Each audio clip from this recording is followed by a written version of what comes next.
बच्चों, कल हम लोगों ने सीखा था कार्बोनिल यौगिकों के अपचयन से और कार्बोक्सिलिक अम्लों तथा उसके व्युत्पन्नों के अपचयन से अल्कोहल का निर्माण।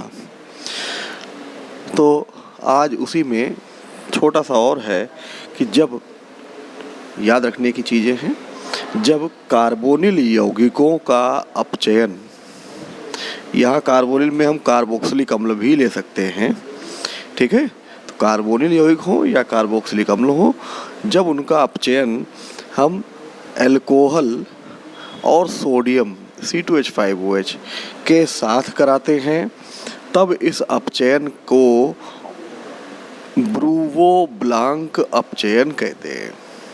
इस प्रकार से ये H2O निकलेगा, 2 H इसी में लग जाएंगे और ये बन जाएगा RCH2OH। इस अपचयन का नाम है ब्रूवो ब्लॉक अपचयन। सबको समझ में आ गया? अब आते हैं प्राथमिक एमिनो से अल्कोहल का निर्माण। प्राथमिक एमीन, तो एमीन वो सारे यौगिक होते हैं जिनमें NH2 समूह किसी एल्किल से लगा होता है। तो इसमें क्या है कि प्राथमिक एमीन पर नाइट्रस अम्ल, जो हमने लिया है नाइट्रस अम्ल, इसका फार्मूला है HNO2 और ये कभी भी प्रिपेयर्ड फॉर्म में नहीं रहता, यानी ये बना बनाया नहीं रखा जा सकता। इसको तुरंत का तुरंत यानी फ्रेश बनाना पड़ता है और बनाने के लिए हमें सोडियम नाइट्राइड और H2SO4 या HCl का मिक्सचर लेना पड़ता है। तब इस मिक्सचर से ये HNO2 निकल के रिएक्ट करेगा। तो अब हम यहाँ पर प्राथमिक अमीन लें, ये है प्राथमिक अमीन और इस पे नाइट्रस अम्ल HNO2 की रिएक्शन कराएंगे, तब ये नाइट्रोजन को हम बीच में रखेंगे और इसके 1, 2, 3 पार्ट करेंगे। यहाँ से एक N निकाल के इसमें डाल दो, एक O निकाल के इसमें डाल दो, बचा हुआ OH उठा के इसमें डाल दो, ठीक। तो पहले पार्ट से क्या बना? अल्कोहल, दूसरे वाले से N2 और तीसरे वाले से H2O। तो प्राथमिक एमीन से जब हम नाइट्रस अम्ल की क्रिया कराते हैं तो प्राथमिक अल्कोहल बनता है। इतना समझ गए? अगर हम इसकी जगह पर CH3 CH2 NH2, ये है एथिल एमीन और ये नाइट्रस अम्ल से रिएक्ट कराते,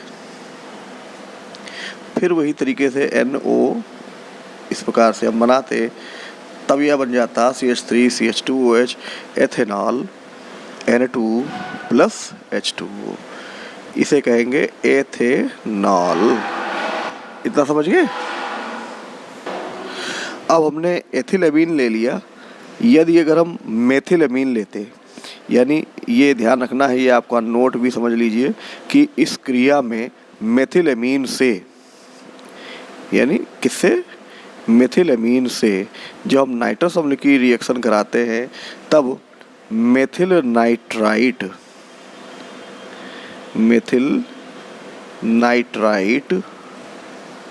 या डाई मेथिल ईथर ये बनेगा, ठीक है।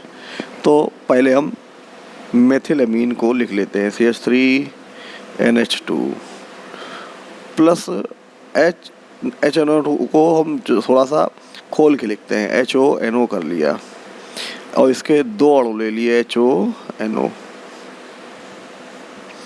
इतना समझ गए? अब हमें क्या क्या निकालना है ये ध्यान दें, ठीक है। सबसे पहले हम यहाँ से निकालते हैं 2H और ये हो गए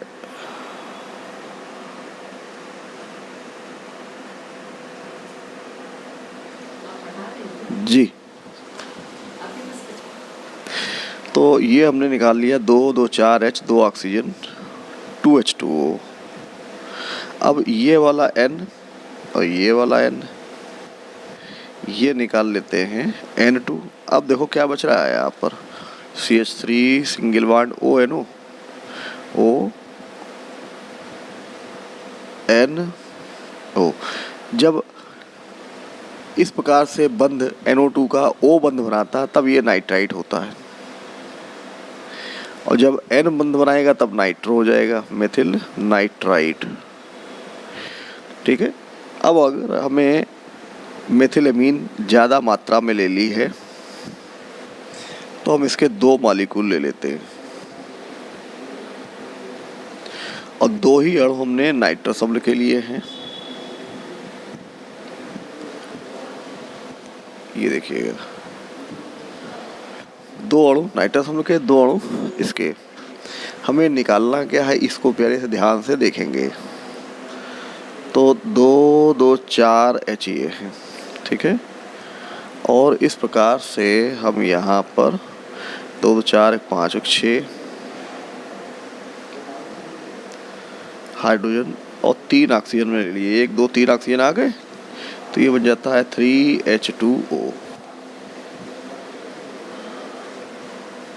अब कुल मिला के नाइट्रोजन को पकड़ लो, 1 2 3 और ये 4 नाइट्रोजन निकलेंगे 2N2। अब केवल ये O रह गया है, और ये O इन 2 CH3 के बीच में लगेगा, तब बनेगा CH3 bond O bond CH3, और इसे बोलते हैं डाई मेथिल ईथर। क्लियर हुआ?